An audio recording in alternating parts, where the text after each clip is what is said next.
Today, we are going to attempt to present what we think is one of the greatest discoveries ever made,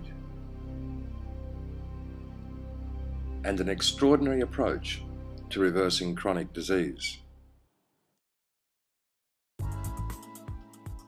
In contemporary terms, it has become known as the Buteyko Method, a system of breath training which so far has been proven to reverse asthma and many other chronic diseases.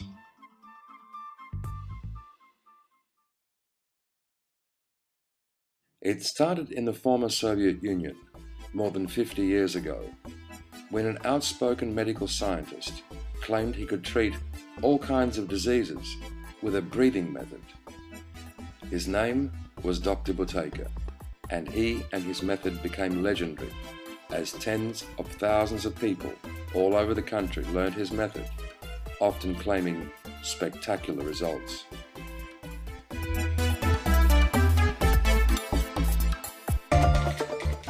It came to the West in the early 1990s when Dr. Buteyko's protege and chief practitioner, Alexander Stelmansky, began teaching it in Sydney, Australia. Since then, profoundly positive results have been reported in media all over the world.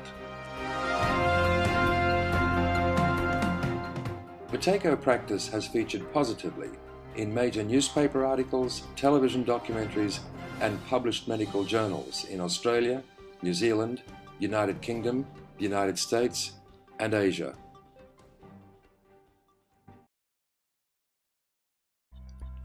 These days, there are Buteyko practitioners all over the world, most sufficiently skilled to treat simple conditions, such as mild asthma, but only a small number who are qualified and experienced to treat severe and complex conditions. Learn Buteyko has amongst the most qualified and experienced practitioners in the world, and we specialize in treating the most severe and complex conditions. But before explaining the approach, perhaps we should try to understand a little about the man who invented it and the monumental discovery upon which it is based. Dr. Konstantin Pavlovich Buteyko was an elite Russian medical scientist who was actively engaged in high-level research for the Russian military, space, and sports programs. His specialties included high-altitude environments, respiration, the cardiovascular system, physiological measurements, and the development of diagnostic equipment. Suffice it to say that Dr. Buteyko was not your average family doctor who stumbled on a simple health concept. In fact, he claimed to have made a discovery so vast that it would one day turn the whole of modern medicine on its head. And his obsession with it led him from being an elite and privileged scientist in the Soviet system to becoming a medical dissident. What was it that he discovered? Having an intense interest in sophisticated diagnostics, Dr. Buteyko began an exhaustive investigation into the physiological and biochemical delineations between healthy and chronically ill people. The Institute of Clinical Experimental Medicine enabled him to use and develop facilities and equipment on a scale and sophistication that is usually reserved for high-priority military research. Before going any further, we should clarify something. There are different categories of disease. There are contagious or infectious diseases, such as hepatitis, and there are diseases which are congenital, such as birth defects. And there are chronic diseases.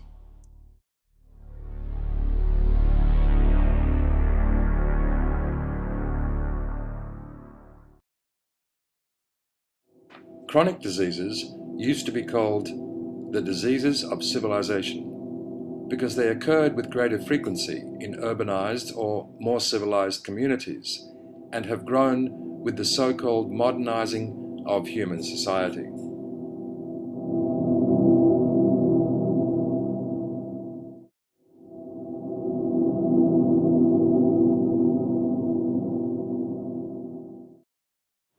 Chronic diseases are conditions such as asthma, allergies, bronchitis, cancer, chronic fatigue, depression, diabetes type 2, emphysema, high blood pressure, hormonal problems, migraine, and systemic problems such as MS and lupus. In fact, some 200 conditions fit into the category of chronic disease. There are some 30,000 diseases known to modern medicine, but chronic diseases only number around 200. But by far, they are the most prevalent and cause the most suffering for contemporary human beings.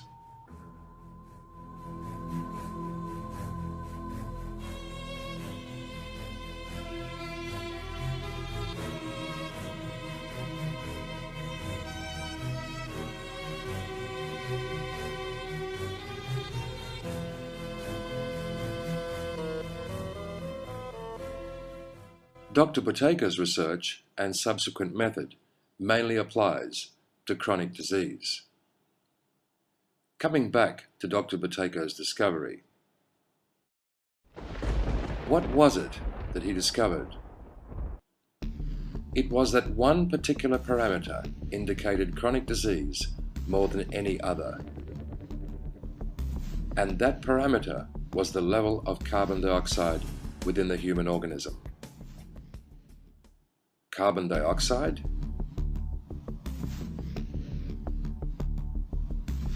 But isn't carbon dioxide a deadly pollutant? No, that's carbon monoxide, a different substance entirely. But there are claims that carbon dioxide is a pollutant because it occurs in industry.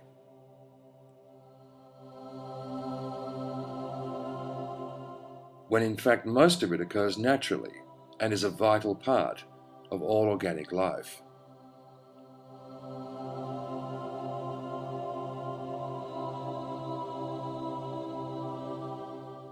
Dr. Buteyko's research showed that when a subject had an optimal level of carbon dioxide, they never suffered with any chronic disease whatsoever. But all subjects that sustained any one of the several hundred chronic disease permutations all shared one attribute: a lower than optimal level of carbon dioxide. Furthermore, the greater the deficiency of carbon dioxide, the worse or more severe their disease and or subsequent level of health. In other words, Dr. Buteyko discovered a linear relationship between chronic disease and the level of carbon dioxide within the human organism. This discovery stunned him and gave him the direction for his future research.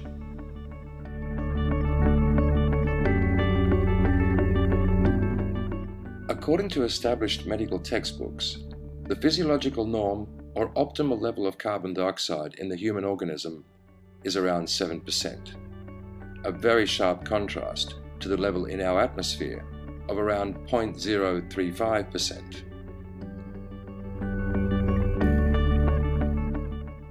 Roughly speaking, the human organism requires around a 200 times greater concentration of carbon dioxide than what is in the air that we breathe.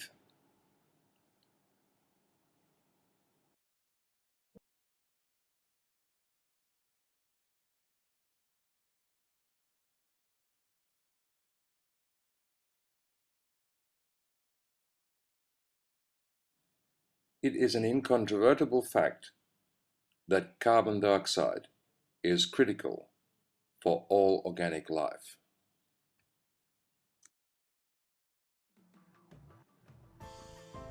This is a curious fact, given that we are repeatedly told that we are producing too much carbon dioxide and that it is dangerous.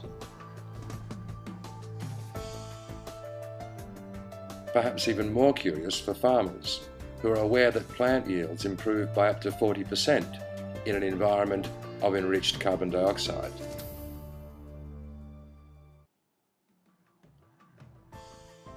And perhaps because carbon dioxide has been completely misunderstood, respiratory physiology has also been misunderstood.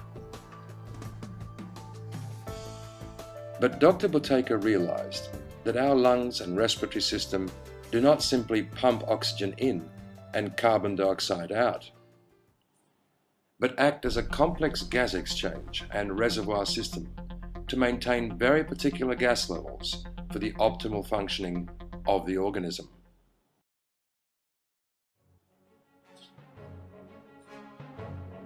At first, Dr. Buteyko was perplexed. How could the whole of clinical medicine have missed this? Actually, it hadn't, at least not completely. Some of the founding fathers of modern scientific medicine knew of the importance of carbon dioxide. Medical scientists such as Bohr, Foster, Henderson, Hope Seyler, Magnus, Miescher, Pfluger, Spallanzani, and Zuntz. Here's what the Cyclopedia of Medicine says on the subject of carbon dioxide. Carbon dioxide is the chief hormone of the entire body. It is the only one that is produced by every tissue and that probably acts on every organ. And carbon dioxide is, in fact, a more fundamental component of living matter than is oxygen. Yandell Henderson, Cyclopedia of Medicine, 1940. Most certainly, there was a profound understanding around the fact that a deficiency of carbon dioxide will cause disease.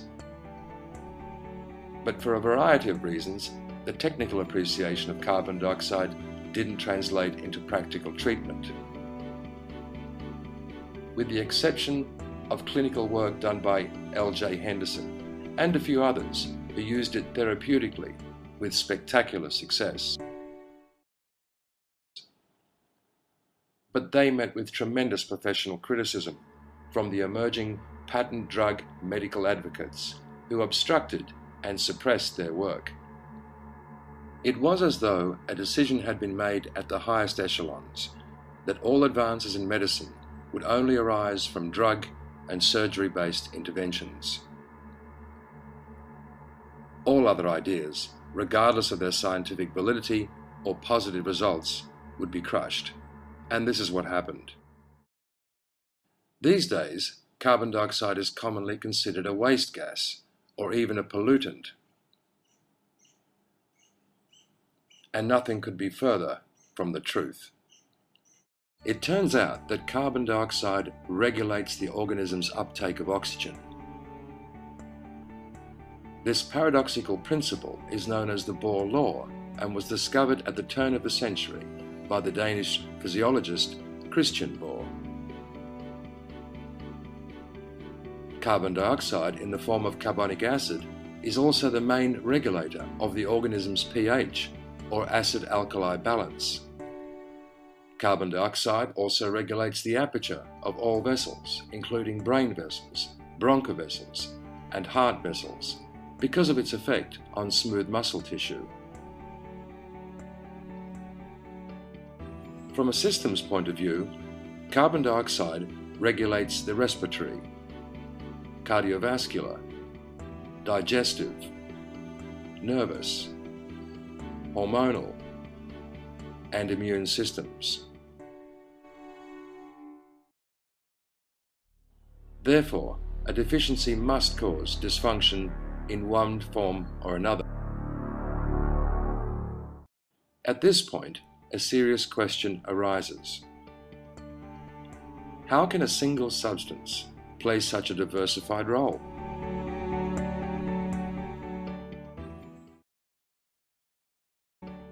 Within the human organism, carbon dioxide shunts from one form to another, from carbon dioxide gas to carbonic acid, carbonate, bicarbonate, and carbamate, and in these diverse forms exerts diverse influence. Even biochemists find describing its attributes and actions in simple terms more than challenging. An obvious question arises: how might we accumulate carbon dioxide, and what is the mechanism? More importantly, how can we tell if we have a deficiency of carbon dioxide? Dr. Buteyko's research showed that our breathing pattern determines our level of carbon dioxide. And just like body temperature, pulse, and blood pressure, there are physiological textbook norms for respiration, wherein a significantly higher or lower value is indicative of disturbance. The norm, or ideal, for body temperature is 98.6, for pulse 60 to 70, for blood pressure 120/80, and the norm for respiration is 3 to 4 liters per minute. If we breathe or ventilate above this amount, our levels of carbon dioxide will fall, eventually resulting in an accumulated deficiency. It was obvious to Dr. Buteyko that those suffering with chronic disease overventilated or breathed above the recommended norms. In other words, they chronically hyperventilated, often breathing 3, 4, and even up to 10 times above what is recommended. And this was the cause behind their low level of carbon dioxide and subsequent chronic disease. To this day, we never ever see a person who suffers with any kind of chronic disease who breathes within the recommended norms of 3 to 4 liters per minute. They all, without exception, chronically hyperventilate or overbreathe. As a medical doctor, Dr. Buteyko naturally looked towards a drug, a surgical procedure, or some kind of device that would either normalize the breathing or level of carbon dioxide. It was a fruitless exercise. One could temporarily regulate the breathing with morphine and other drugs, and one could improve carbon dioxide levels with certain mechanical devices. But inevitably, the breathing pattern would rebound to its previous state, and more often than not, with additional compensatory ventilation. He further investigated the physiological dynamics of the respiratory system and came up against what he believed was the key: the respiratory center.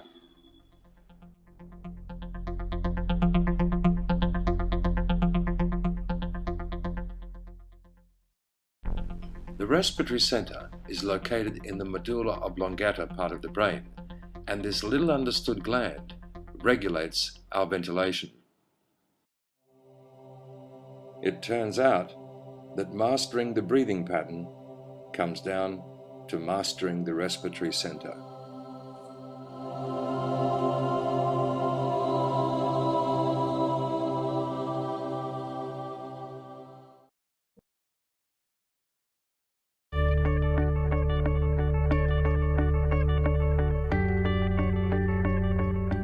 It may surprise some, but we don't just breathe to satisfy a need for oxygen. Of course we need oxygen, but the mechanism is more complex than a simple demand. What actually drives respiration is an impulse which arises from the respiratory center.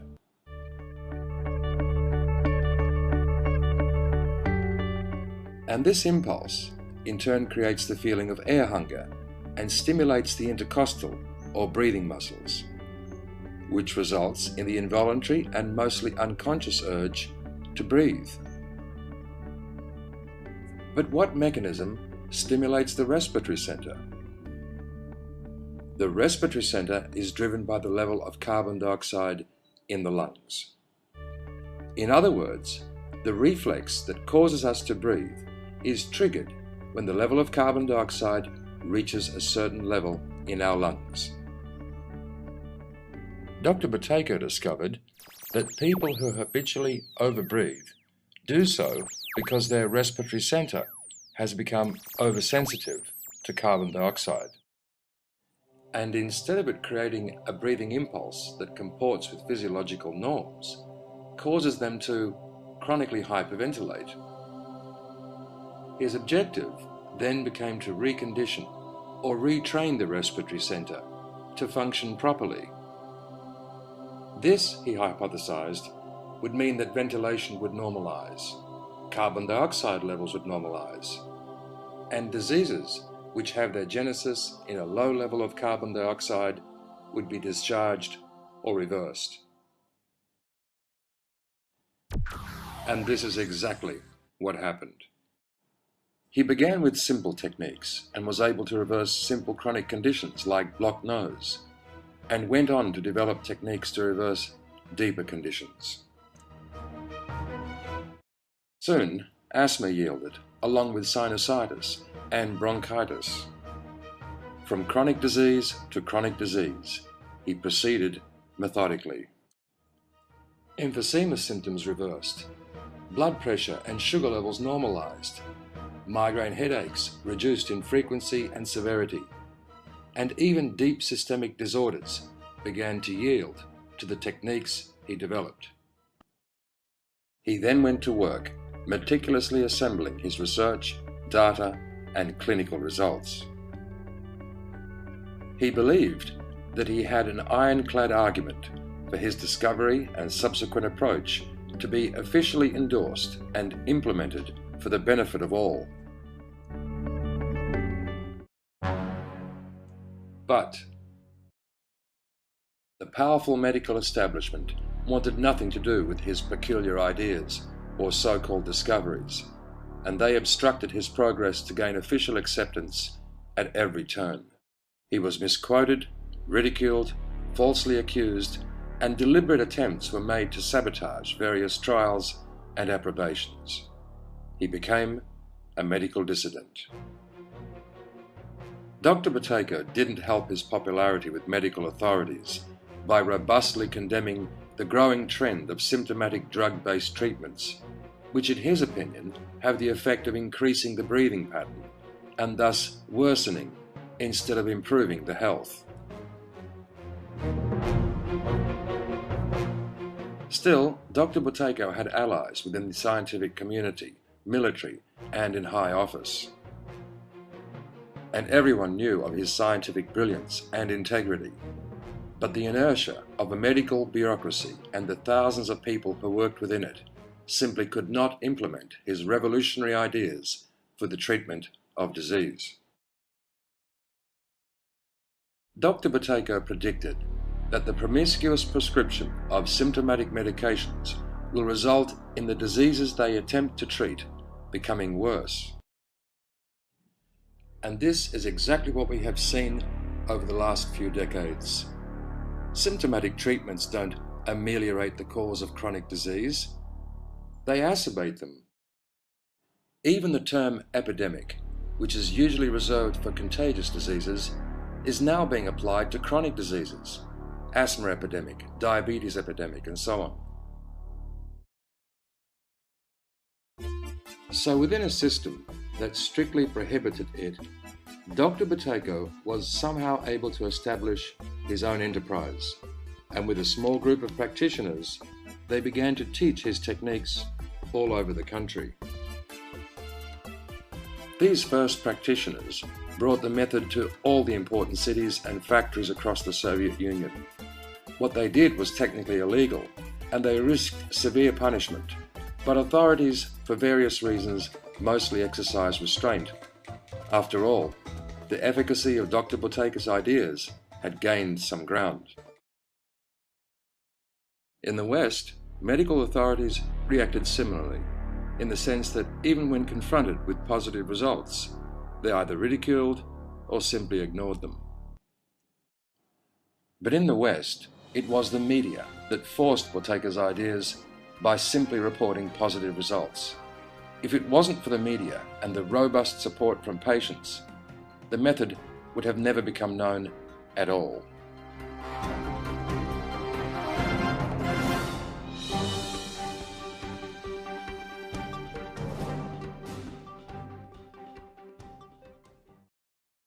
Another interesting delineation between the former Soviet Union and the West was the support which came from medical doctors, Western medical doctors who took the time to investigate the method invariably became supporters.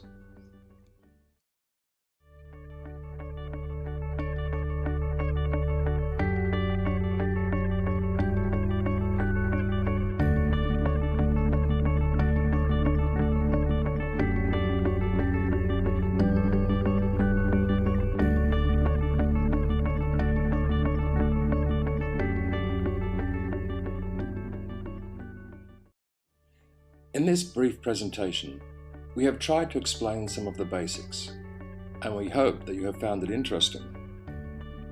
But what might all of this mean to you?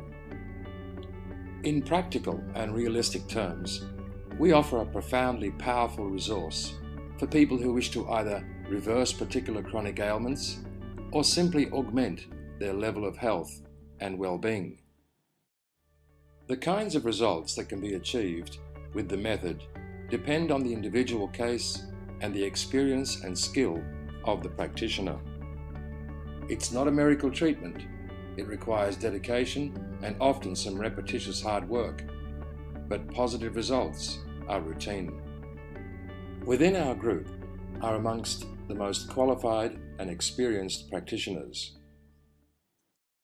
Alexander Stelmatsky worked with Dr. Buteyko from 1976 and brought Buteyko's method to the West, and was endorsed by Dr. Buteyko as chief practitioner of his method and as a practitioner of the highest qualification.